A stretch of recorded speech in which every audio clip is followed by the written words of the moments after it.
Assalamualaikum warahmatullahi wabarakatuh. Innal hamdalillah nahmaduhu wa nasta'inuhu wa nastaghfiruh wa na'udzu billahi min shururi anfusina wa min sayyiati a'malina. May yahdihillahu fala mudilla lahu wa may yudlil fala hadiya lahu. Asyhadu an la ilaha illallah wahdahu la syarika lah wa asyhadu anna Muhammadan abduhu wa rasuluhu la nabiyya wa la rasula ba'dah.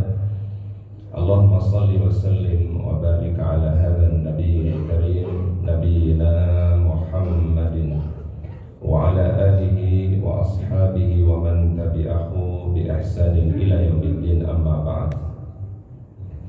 Ya ayyuhalladzina amanu taqullaha haqqa tuqatih wa la tamutunna illa wa antum muslimun. Ya ayyuhalladzina amanu taqullaha wa qulu qawlan sadida yuslih lakum a'malakum wa yaghfir lakum dhunubakum wa may yuti'illaha wa rasulahu faqad faza fawzan 'azima. Masyaallah muslimin rahimakumullah. Alhamdulillah, mengawali kajian di pagi hari ini, mari kita bersyukur kepada Allah Subhanahu wa taala atas segala karunia dan rahmat yang diberikan kepada kita semua, terutama nikmat iman dan Islam, nikmat sehat dan kesempatan sehingga di pagi hari ini kita bisa memenuhi panggilan Allah taala melaksanakan salat subuh secara berjamaah. Semoga langkah kita di dalam kebaikan menjadi asbabul maghfirah, sebab ampunan Allah Subhanahu wa taala, dijadikan sebagai asbab rafa'id darajat, diangkatnya derajat kita, dan mudah-mudahan menjadi saksi yang terbaik di sisi Allah Subhanahu wa taala. Salawat dan salam kita sampaikan kepada uswah hasanah kita, teladan kita yang mulia, Nabi Muhammad sallallahu alaihi wasallam. Mudah-mudahan salawat dan salam kita untuk beliau kelak pada yaumul akhir kita mendapatkan syafa'atul uzma. Allahumma salli wa sallim ala nabiyyina Muhammad. Hadirin yang dirahmati Allah taala, pada pagi hari ini kita akan mengkaji satu tema tentang qawaid al-Qur'aniyah, kaidah-kaidah Al-Qur'an di dalam kehidupan. Kita akan bahas dari surah Ali Imran. Silahkan kita buka surah yang ketiga, yaitu pada surah Ali Imran. Ada beberapa kaidah-kaidah Al-Quran yang terdapat pada surah yang mulia ini. Yang pertama firman Allah Subhanahu wa taala, A'udzu billahi minasyaitonir rajim. Bismillahirrahmanirrahim. Alif lam mim. Allahu la ilaha illa huwal hayyul qayyum. Nazzala 'alaikal kitaba bil haqqi musaddiqan lima baina yadayhi wa anzala at-taurata wal injil. Alif lam mim. Allah taala mengawali surah ini dengan huruful muqatta'ah, huruf-huruf hijaiyah yang menjadi pembuka di dalam surah Al-Quran, yang tentu tidak ada yang mengetahui maknanya, hanya Allah Subhanahu wa taala. Seringkali di dalam tafsir, kalau huruful muqatta'ah ini ditafsirkan Allahu a'lam bimuradihi, jadi hanya Allah yang mengetahui makna dari ayat tersebut. Dan ini ada di dalam beberapa surah di dalam Al-Quran, ya. Ada alif lam mim, ada alif lam ra, ha mim, yasin, taha. Ini semua adalah salah satu i'jazul Quran yang tidak ada mengetahui maknanya kecuali hanya Allah Subhanahu wa taala. Sehingga seringkali diterjemahkan hanya Allah yang mengetahui maknanya, ya. Allahu la ilaha illa huwal hayyul qayyum. Allah yang tidak ada ilah disembah kecuali Dia, Al-Hayyu Al-Qayyum, yang maha hidup dan yang maha mengurus makhluknya. Kaidah Al-Quran di ayat yang mulia ini, para jemaah dirahmati Allah Subhanahu wa taala, Imam Ibnu Qayyim Al-Jauzi mengatakan, kita dianjurkan ketika berdoa kepada Allah Subhanahu wa taala, yaitu bertawassul dengan Asmaul Husna. Karena tidak ada doa yang paling terbaik, tidak ada permohonan yang paling terbaik kecuali permohonan yang ada di dalamnya Asmaul Husna, nama-nama Allah Ta'ala yang mulia. Yang sering kita kenal adalah Asmaul Husna, 99 nama. Namun para ulama mengatakan 99 nama ini tidak membatasi, ya. Jadi nama Allah Ta'ala hakikatnya bukan hanya 99, tetapi lebih daripada 99. Namun yang perlu kita kaji dan pahami maknanya, yang perlu kita mendalami maknanya, itu minimal 99.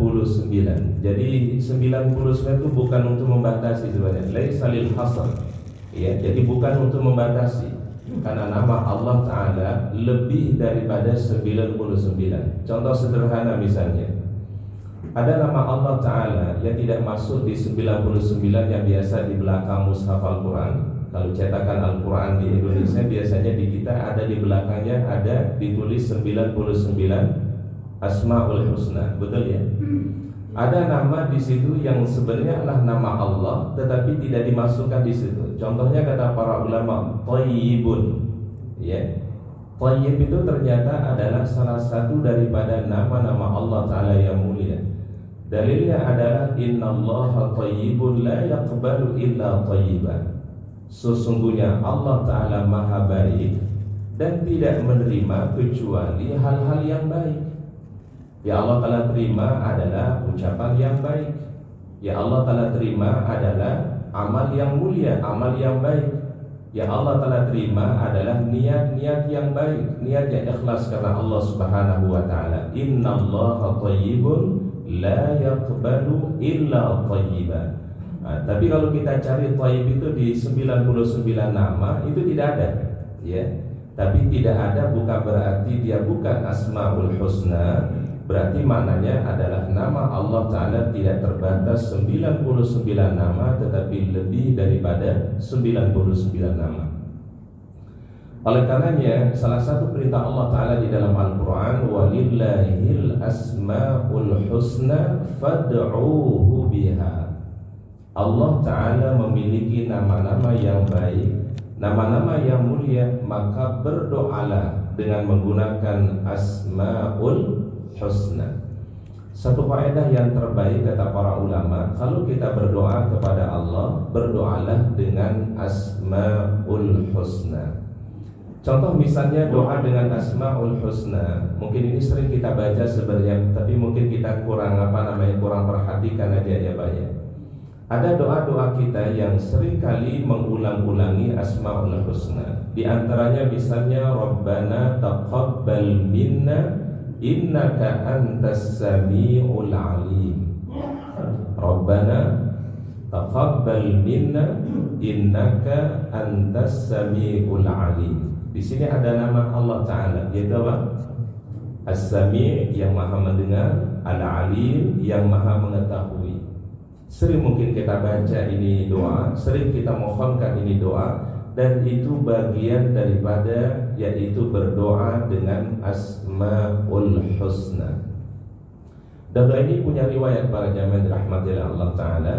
Dulu Nabi Allah Ibrahim alaihissalam ketika beliau telah selesai membangun Baitullah, ya. Karena rupanya Baitullah itu, Ka'bah Baitullah dibangun kembali di masa Nabi Ibrahim alaihissalam. Nanti kalau ke Mekah, ke Madinah, kalau umrah berhaji, sekarang di Mekah itu ada namanya Mathaful Quran, ya, ada museum Al-Quran. Di situ ada diceritakan bahwasannya dulu Ka'bah pernah mengalami kehancuran di pada masa Nabi Nuh alaihissalam. Jadi karena banjir yang begitu besar, padahal Nabi Nuh alaihissalam tinggalnya di sekitar wilayah Turki, Pak. Tetapi dampak banjirnya itu sampai ke kota Mekah, dan itulah yang menyebabkan Ka'bah kemudian roboh dan hancur. Lalu Allah Ta'ala memerintahkan Nabi Allah Ibrahim alaihissalam. Beliau berasal dari Irak, kemudian hijrah ke kota Mekah untuk membangun kembali Baitullah. Jadi nanti ada hubungan antara sejarah Nabi Nuh alaihissalam dengan Nabi Ibrahim alaihissalam. Maka kemudian Nabi Ibrahim membangun kembali Baitullah Ka'bah. Setelah beliau membangunnya, beliau berdiri di satu pijakan yang kita kenal sekarang dengan Maqam Ibrahim. Di situ ada bekas telapak kaki beliau. Dan beliau menghadap ke arah Ka'bah dan berdoa, Rabbana taqabbal minna innaka antas sami'ul alim. Ya Allah, ya Rabb kami, terima amal-amal kebaikan kami. Engkau yang maha mendengar dan Engkau yang maha mengetahui. Kita bisa bayangkan para jamaah, seorang Nabi yang mulia, seorang Nabi Ibrahim alaihissalam masih berharap kepada Allah agar amalnya diterima oleh Allah. Jadi yang mulia pada seseorang itu, kata para ulama, adalah berharaplah kalau amal kita diterima oleh Allah. Ya. Jadi seorang Nabi Ibrahim saja dengan segala kesolehannya, dengan segala kemuliaannya yang tidak diragukan kesolehannya, Nabi Ibrahim alaihissalam masih berdoa kepada Allah Ta'ala agar amal-amalnya diterima oleh Allah Subhanahu wa Ta'ala. Rabbana taqabbal minna innaka antas sami'ul alim. Ini berdoa bertawassul dengan Asmaul Husna. Di riwayat yang lain dalam hadis sahih diceritakan ada seorang laki-laki pernah berdoa. Dia masuk Masjid Nabawi dan berdoa, dan doanya didengar oleh Rasulullah SAW. Jadi laki-laki itu berdoa, ya, Allahumma inni as'aluka bi annaka antallah la ilaha illa anta. Allahumma inni as'aluka bi annaka antallah la ilaha illa anta al-mannan badi'us samawati wal ard ya zal jalali wal ikram ya hayyu ya qayyum. Ini doa laki-laki itu ya Pak ya. Jadi ketika berada di Masjid Nabawi, ya, laki-laki itu berdoa kepada Allah Ta'ala, Allahumma inni as'aluka, ya Allah aku mohon kepadamu, bi annaka antallah, sesungguhnya engkau Allah, la ilaha illa anta, tidak ada ilah yang disembah kecuali engkau, al-mannan, yang maha memberi, badi'us samawati wal ard, yang menciptakan langit, yang menciptakan bumi, ya zal jalali wal ikram, yang maha agung dan mulia, ya hayyu ya qayyum, yang maha hidup dan yang maha mengurus. Mirip dengan ayat tadi ya, Allahu la ilaha illa huwal hayyul qayyum. Maka ketika Rasul mendengar doa dari sahabat tadi, apa kata beliau? Laqad sa'alallah bismihil a'zam. Laki-laki tadi telah berdoa kepada Allah dengan nama yang agung, Asmaul Husna yang agung. Idza su'ila bihi a'ta. Kalau Allah Ta'ala dimohonkan dengan ucapan tadi, Allah Ta'ala akan berikan. Wa idza du'iya bihi ajaba. Kalau Allah Ta'ala, ya, disampaikan doa oleh seorang hamba dengan doa tadi, doa-doanya diijabah oleh Allah. Bayangkan kalau kita ucapkan kalimat tadi, kata beliau, doa-doa seseorang mudah diijabah oleh Allah, permohonan seseorang sangat mudah diperkenankan oleh Allah Subhanahu wa Ta'ala. Kami ulangi sekali lagi doanya, Allahumma inni as'aluka bi annaka antallah la ilaha illa anta al-mannan. Ini Asmaul Husna, al-mannan, badi'us samawati wal ard, ya zal jalali wal ikram, ya hayyu ya qayyum. Ini juga adalah berdoa dengan apa? Asmaul Husna. Maka kita bisa pahami, ya, di antara doa-doa yang terbaik, di antara permohonan yang paling terbaik, bermohon kepada Allah dengan menyebut apa? Asmaul Husna. Termasuk juga kalau mungkin Bapak Ibu di waktu pagi kita sering sebenarnya bertawassul dengan Asmaul Husna. Di zikir pagi dan petang ada kalimat ya hayyu ya qayyum bi rahmatika astaghith. Ya hayyu ya qayyum bi rahmatika astaghith. Ya Allah, engkau yang maha hidup, engkau yang maha mengurus, dengan rahmat-Mu lah ya Allah aku mohon pertolongan. Dan boleh kita sampaikan hajat kita ya Pak ya. Kalau kita sebut Asmaul Husna, sebut hajatnya. Ya Allah, mudahkan segala urusan kami, berkahi keluarga kami, berkahi anak cucu berkahi orang-orang yang kami cintai, mudahkan segala urusan mereka. Ini semua namanya berdoa dengan Asmaul Husna. Seperti dari ucapan Ya Hayyu Ya Qayyum birahmatika astaghfir. Kan sering dibaca dia apa? Zikir pagi dan zikir petang ya, kalimat tadi ya. Karena di dalamnya ada apa? Asmaul Husna ya. Nah, oleh karenanya sekali lagi para jemaah dirahmatilah Allah Ta'ala, doa yang paling terbaik menurut para ulama salafus saleh itu adalah berdoa dengan Asmaul Husna. Karena Allah Ta'ala memiliki nama-nama yang baik, sifat-sifat yang baik, sifat-sifat yang mulia, dan salah satu kesempurnaan Allah Ta'ala adalah ada nama-nama yang mulia. Nah, sehingga termasuk ayat kursi, Pak. Kenapa ayat kursi menjadi ayat yang mulia di dalam Al-Quran? Ya, kan kalau kita perhatikan riwayat dari hadis Nabi, surat Al-Baqarah itu mulia, Pak. 286 ayat itu adalah surahnya secara umum ayatnya mulia, Pak. Dari surah Al-Baqarah ada lagi 3 bagian yang terpilih di dalam surat Al-Baqarah, Pak. Jadi surat Al-Baqarah ini mulia, Pak. Tapi dari surah Al-Baqarah lagi ada yang 3 yang paling mulia, Pak. Pertama adalah awal Al-Baqarah, ayat 1 sampai ayat 5-nya, Pak. Alif lam mim zalikal kitabul la raiba fihi sampai apa? Ulaika ala hudan mir rabbihim wa ulaika humul awailul Baqarah, awal Baqarah. Pertengahan Al-Baqarah itu ada pada ayat Allahu la ilaha illa huwal hayyul qayyum la ta'khudhuhu sinatun wa la nawm. Berarti apa? Ayat kursi. Yang ketiga yang paling terbaik dari Al-Baqarah, ayataini min akhir suratil Baqarah, 2 ayat yang terakhir dari surat Al-Baqarah. Itu mulianya luar biasa. Bahkan sebagian Rasul mengatakan siapa yang membaca 2 ayat terakhir surat Al-Baqarah pada malam harinya, kafatahu, dengan 2 ayat ini Allah Ta'ala kasih kecukupan, keberkahan, kemuliaan, ya, penjagaan dengan 2 ayat terakhir daripada surat Al-Baqarah. Jadi rupanya dalam dalil-dalil itu, Pak, ada keutamaan secara umum. Kalau tadi yang utama surat Al-Baqarah ya, secara umum, Pak, mau dibaca ayat apa saja di Al-Baqarah umum, Pak. Sampai kata Nabi, siapa yang membaca Al-Baqarah Allah Ta'ala berikan barakah, siapa yang meninggalkan surat Al-Baqarah Allah Ta'ala berikan kerugian. Ya, fa inna akhdaha barakah wa in tarakaha hasarah. Jadi kalau dibaca surat Al-Baqarah ya, di ayat mana saja, Pak, ya, Allah Ta'ala kasih keberkahan. Kalau ditinggalkan akan dapat kerugian, kata Nabi. Namun dari surat Al-Baqarah ini, Pak, ada yang istimewa lagi, Pak. Tadi pertama adalah awal Al-Baqarah, yang kedua pertengahannya ayat apa? Kursi. Yang ketiga, Pak, akhirnya 2 ayat terakhir surat Al-Baqarah. Nah, menurut para ulama, Pak, kenapa ayat kursi itu menjadi ayat yang mulia dalam Al-Quran? Karena di dalamnya ada nama Allah Ta'ala yang mulia, Al-Hayyu Al-Qayyum. Makanya di ayat kursi bunyinya Allahu la ilaha illa huwal hayyul qayyum.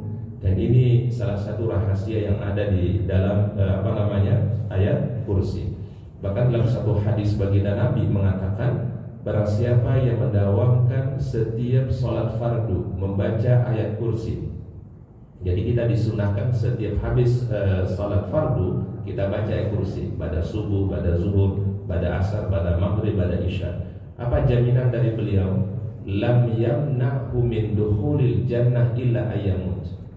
Tidak ada yang mencegah dan menghalangi dia untuk mendapatkan surga Allah kecuali kematian. Kira-kira mananya apa, Pak? Kira-kira apa makna hadis ini, Pak? Orang baru bisa masuk surga, syaratnya ada, Pak. Apa syaratnya, Pak? Mati.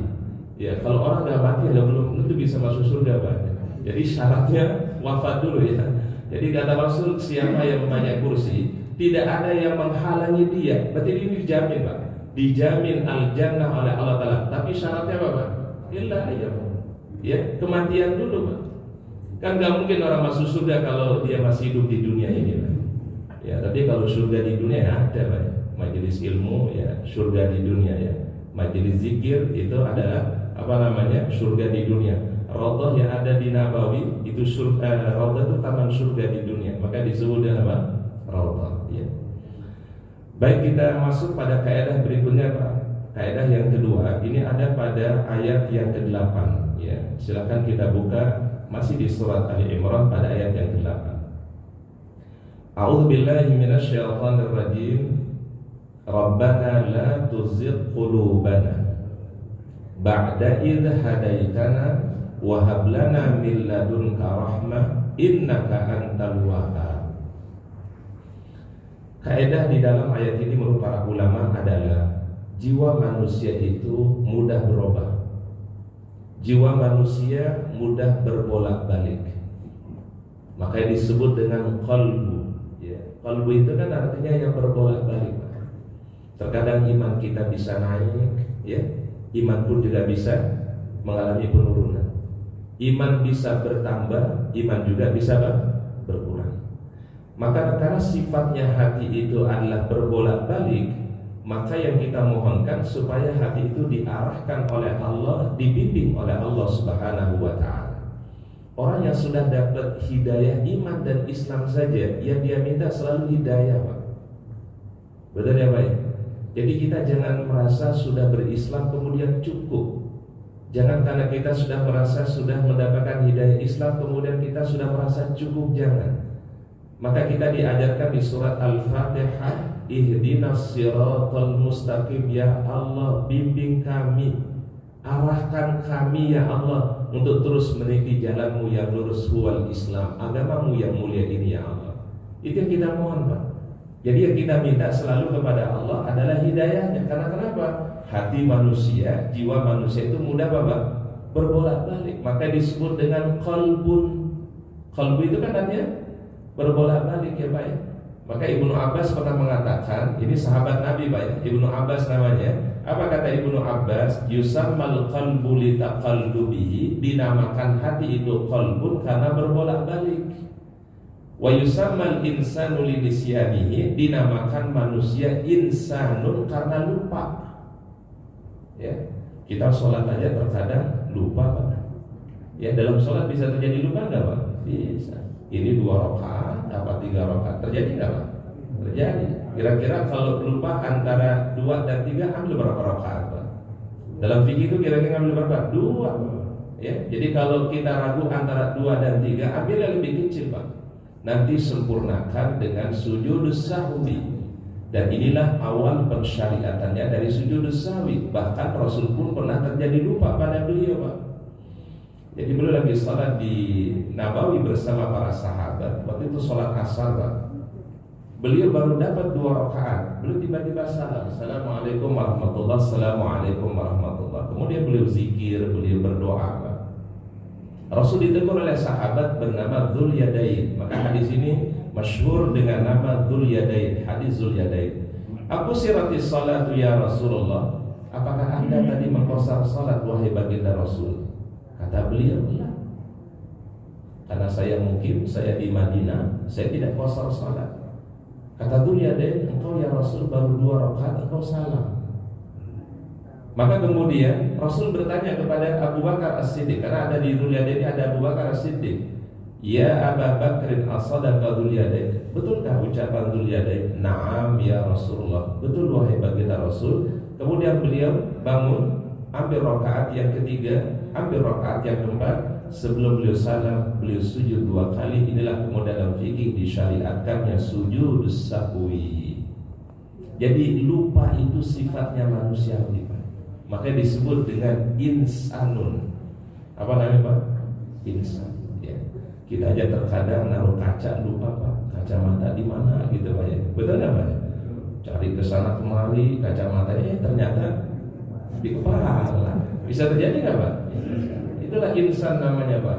Jadi bukan aib kalau manusia itu lupa Pak. Bukan aib kalau manusia itu salah. Ya. Bahkan Rasul mengatakan kalau kalian tidak berbuat salah, aku akan datangkan satu kaum yang berbuat salah. Kata Nabi SAW, Allah akan datangkan satu kaum yang berdosa, yang berbuat salah. Kemudian dia bertaubat kepada Allah dan Allah telah ampuni dosa-dosa mereka. Jadi yang mulia itu bukan orang yang tidak pernah buat salah Pak. Ya. Maka manusia tidak boleh merasa bersih, suci itu tidak boleh Pak. Semua manusia ada sifat salahnya. Setiap manusia ada dosanya. Gak ada satu manusia pun yang suci, Pak. Itu Rasul sendiri yang mengatakan dalam wahyunya, Pak, kalau kalian tidak berbuat dosa, kata Rasulullah SAW, Allah akan datangkan satu kaum yang berbuat dosa, Pak. Kemudian mereka bertaubat kepada Allah, mereka beristighfar kepada Allah, dan Allah Ta'ala ampuni dosa-dosa mereka. Berarti mulianya manusia bukan karena tidak salah. Mulianya manusia ketika dia berbuat salah, dia kembali kepada Allah Ta'ala. Manusia pertama saja pernah salah, Pak. Betul nggak, Pak?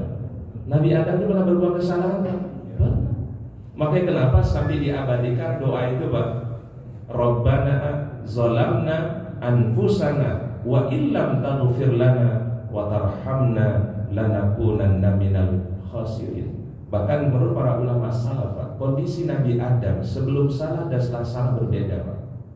Ya, keadaan beliau setelah berbuat kesalahan itu, Pak, jauh lebih baik dibandingkan dengan sebelumnya, Pak. Berarti bisa jadi orang itu menjadi lebih baik setelah dia melewati kesalahan, Pak. Itulah Rabbana zalamna anfusana wa illam taghfir lana wa tarhamna lanakunanna minal khasirin. Bagi doa ini menurut para ulama, Rabbana la tuzigh qulubana, ya Allah, jangan engkau condongkan hati kami kepada kesesatan, kepada keburukan. Ba'da iz hadaitana. Ba'da itu ba'da, Pak? Setelah. Oleh karena kalau sholat setelah sholat fardu namanya ba'diyah, kan? Ba'da itu setelah. Ya Allah, jangan engkau palingkan hati kami, condongkan hati kami kepada kesesatan, kepada keingkaran itu, setelah engkau berikan apa? Hidayah. Jadi kalau sudah dikasih hidayah sama Allah, jangan sampai hati kita dipalingkan dari kebenaran itu, Pak. Wahab lana bil ladunka rahmah, dan berikanlah dari sisimu rahmat. Orang bisa berbuat baik karena kehebatan kita bukan, tapi karena rahmat Allah. Kita bisa sholat pagi hari ini karena rahmat Allah. Kita bisa bangun malam sholat tahajud karena rahmat Allah. Kita bisa menunaikan kewajiban-kewajiban, kita bisa menjalankan yang disunahkan Nabi, bukan karena kehebatan kita, tapi semata-mata karena rahmat Allah. Kita biasakan para jamaah dalam setiap kebaikan kita mengatakan, ya Allah, ini semata-mata karena Engkau, bukan karena kami, bukan karena kehebatan kita, bukan. Sampai orang yang bisa berangkat sampai ke tanah suci saja itu bukan karena kehebatan dia, Pak. Ya, ada orang mungkin yang lebih hebat dari dia, ada mungkin orang yang lebih soleh dari dia, Pak. Tapi Allah Ta'ala takdirkan seseorang bisa sampai ke Baitullah karena rahmat dan ridha Allah. Betul ya, Pak? Ya? Misalnya kalau Bapak Ibu berangkat ke tanah suci misalnya, bukan kita lebih soleh, Pak, bukan. Bukan kita lebih baik, bukan. Mungkin ada orang lebih soleh dari kita, lebih alim dari kita, Pak. Tapi Allah Ta'ala memilih seseorang bisa sampai ke Baitullah karena Allah Ta'ala cinta kepada hamba itu, Pak. Ya, makanya kalimatnya talbiyah itu menjadi inspirasinya, Pak. Labbaik Allahumma labbaik, labbaik la syarika laka labbaik, innal hamda wan ni'mata laka wal mulk la syarika lak. Segala pujian, segala nikmat, segala kekuasaan. Bayangkan dia disebutkan di ucapan itu, Pak. Innal hamda. Alhamdulillah artinya pujian. Tidak ada yang layak dipuji kecuali hanya Allah. Dia sumber segala kebaikan. Innal hamda wan ni'mata, segala nikmat, segala karunia. Laka wal mulku, segala kekuasaan hanya milikmu ya Allah. La syarika lak, tidak ada sekutu bagimu ya Allah.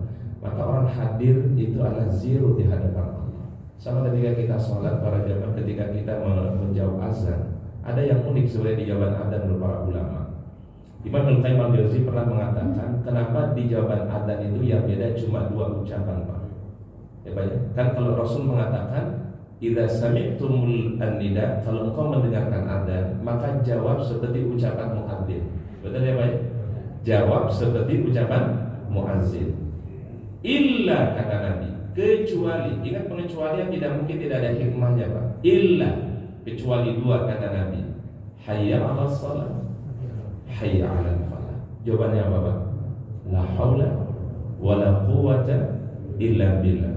Tidak ada daya, tidak ada kekuatan kecuali dengan pertolongan Allah.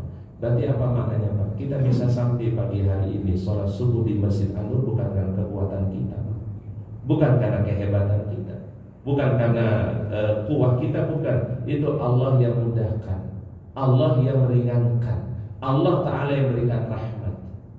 La haula wa la quwata illa billah. Sehingga kita harus selalu merasa zero di hadapan Allah.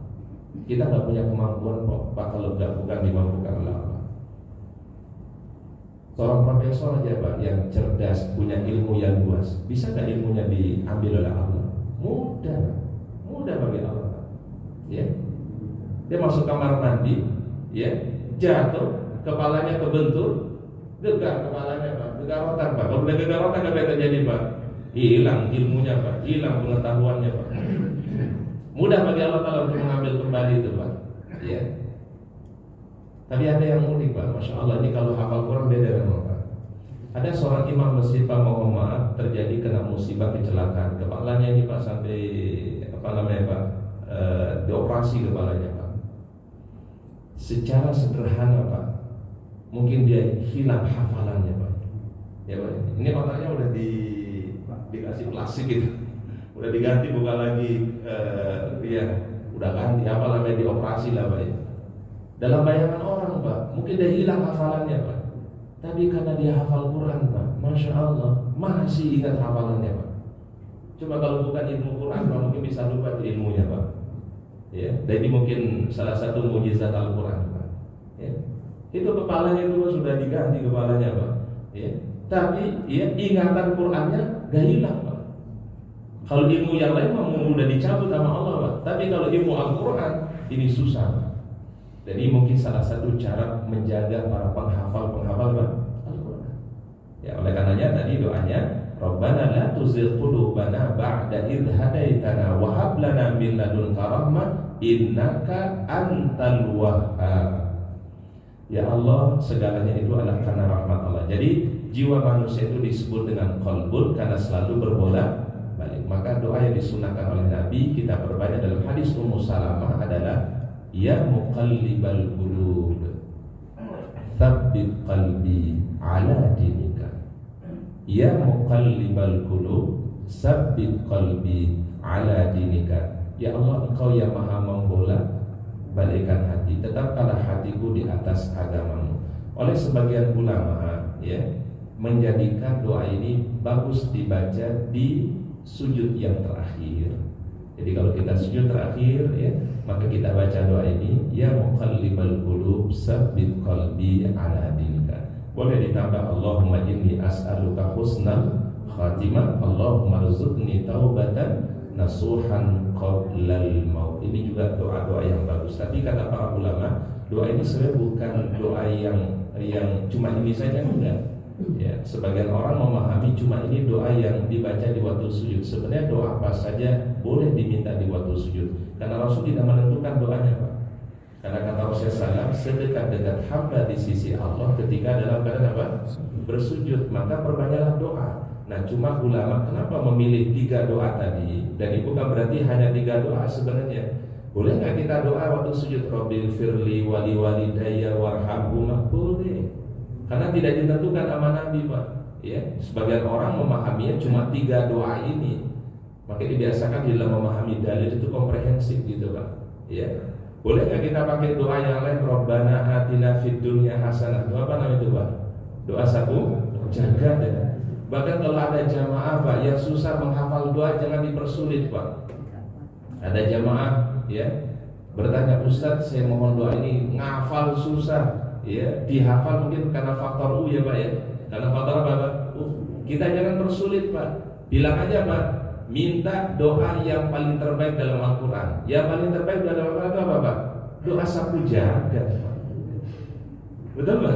Doa yang paling terbaik dalam Al-Quran ini Pak, doa sapu jagat. Apa dalilnya Ustaz? Dalilnya orang tawaf aja Pak, hanya doa inilah yang dibaca di waktu antara Rukun Yamani dan Hajar Aswad Pak. Ya betul nggak Pak? Kalau dari Hajar Aswad sampai Rukun Yamani mah bebas doanya Pak. Mau baca doa boleh, zikir boleh, istighfar boleh, sholawat boleh, baca Quran boleh. Tapi kalau di antara Rukun Yamani, Hajar Aswad, doanya nggak boleh yang lain Pak. Cuma doanya doa apa Pak? Sapu Jagat. Apa dosa bujagat itu, Pak? Rabbana atina fid dunya hasanah wa fil akhirati hasanah wa qina adzab. Imam Ahmad bin Hanbal seorang ahli fikih, Pak, ya, salah satu mazhab fikih yang pada Imam Ahmad bin Hanbal, doa yang sering diulang-ulangi oleh beliau adalah Rabbana atina fid dunya hasanah wa fil akhirati hasanah wa qina adzabannar. Kalau kita umumnya di Indonesia ini doa jadi penutup doa biasanya, closing ya Pak ya. Setelah doa ini, minta ini, nanti ujung-ujungnya apa Pak? Rabbana atina fid dunya hasanah wa fil akhirati hasanah wa qina adzabannar. Kalau di Masjidil Haram, Masjid Nabawi biasa tuh Rabbana atina ditaruh di depan. Kalau kita umumnya di mana Pak? Di belakang. Makanya dulu kalau di pesantren itu Pak, kalau kiainya belum baca doa Rabbana, ustadznya belum baca doa Rabbana atina fid dunya hasanah, belum selesai itu doa Pak. Ya, karena doa yang penutupnya apa Pak? Rabbana atina fid dunya hasanah. Jadi artinya Pak, kita jangan membatasi doa waktu sujud hanya 3 tadi, enggak sebenarnya Pak. Ya, karena hadisnya umum, sedekat-dekat hamba di sisi Allah yaitu dalam keadaan apa? Sujud. Maka kata Nabi, perbanyaklah doa waktu. Namanya perbanyak berarti apa? Dimaksimalkan dengan berdoa kepada Allah. Baik, kemudian berikutnya adalah yang terakhir, kaidah yang di ayat yang ke-9, Rabbana innaka jami'un nas liyaumin la raiba fihi innallaha la yukhliful mi'ad. Ya Allah, sesungguhnya Engkau mengumpulkan seluruh manusia pada hari yang tidak ada keraguan di dalamnya. Innallaha la yukhliful mi'ad. Kaidahnya adalah Allah Ta'ala tidak pernah mengingkari janji. Jadi apapun yang disebutkan oleh Allah Ta'ala di dalam Al-Quran, janji yang disebutkan oleh Allah Ta'ala dalam Al-Quran, disebutkan dalam hadis Rasulullah SAW, harus diyakini seluruhnya adalah kebenaran yang tidak ada keraguan di dalamnya. Oleh karena iman itu nanti akan terkoneksi dengan tasdik Pak. Tasdik itu artinya membenarkan ya. Makanya Imam Al-Hasan Al-Basri, seorang ulama salaf itu mengatakan apa? Iman itu ikrar di lisan ya, diucapkan di lisan, dibenarkan di dalam hati, dan dibuktikan dalam amal-amal soleh. Iqrarun bil lisan, tasdiqun bil qalbi, wa amalun bil arkan, dan kita buktikan dengan amal-amal soleh kita. Nah, ini menandakan bahwasannya apapun yang dijanjikan oleh Allah Ta'ala di dalam Al-Quran, yang disebutkan dalam hadis Nabi SAW, harus diyakini seyakin-yakinnya itu sebuah kebenaran dari Allah Subhanahu wa Ta'ala ya. Baik, wallahu a'lam bishawab. Mungkin itu kajian yang bisa kami sampaikan pada kesempatan hari ini dari kaidah-kaidah Al-Quran. Semoga Allah Ta'ala memberikan kita ilmu yang bermanfaat, Allah Ta'ala memberikan kita keberkahan, dan mudah-mudahan ini menjadi istifadah kita bersama, kita memahami, mentadabburi Al-Quran dan kaidah-kaidah yang terbaik yang Allah Ta'ala sebutkan di dalam Al-Quran. Baik, mungkin sebelum kita tutup, mungkin kami beri kesempatan satu penanya. Mungkin kalau ada yang bertanya silakan. Silakan bertanya. Kita kasih dulu beliau. Silakan Pak. Assalamualaikum Pak Ustaz. Waalaikumsalam warahmatullahi wabarakatuh.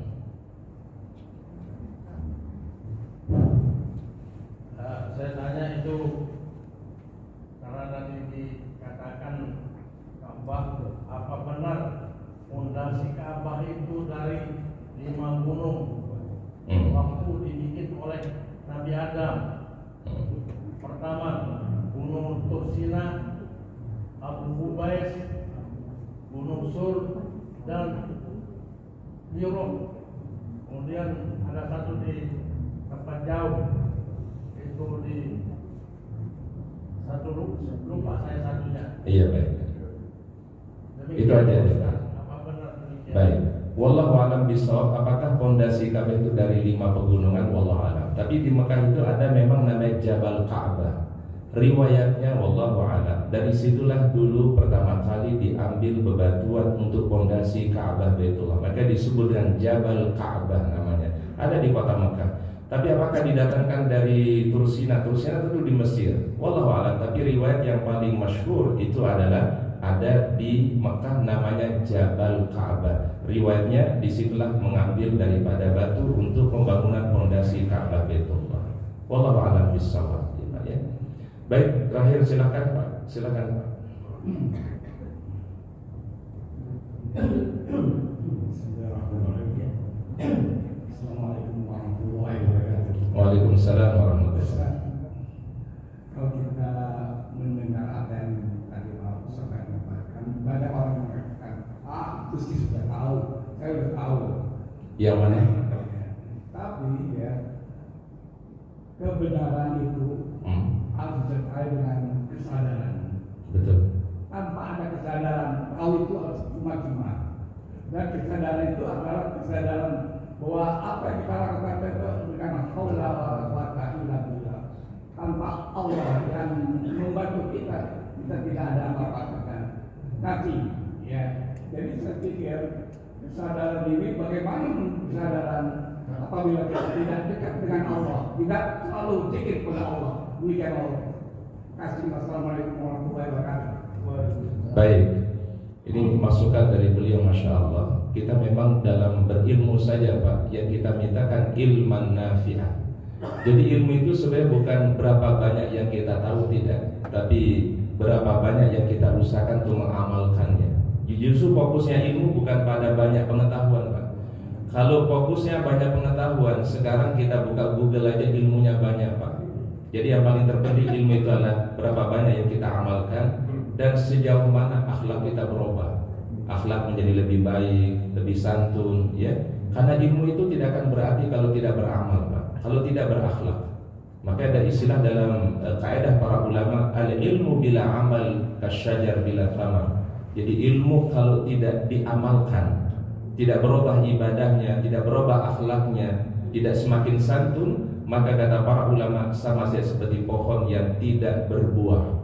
Ya, jadi pohon yang terbaik tentu pohon yang memiliki apa? Buah. Tapi kalau tidak berbuah, la yanfa, tidak bermanfaat. Maka kita mau di waktu pagi, Allahumma inni as'aluka ilman nafi'an wa rizqan thayyiban wa amalan mutaqabbalan. Baik, hadirin dirahmati Allah Ta'ala, mungkin itu kajian dapat kami sampaikan.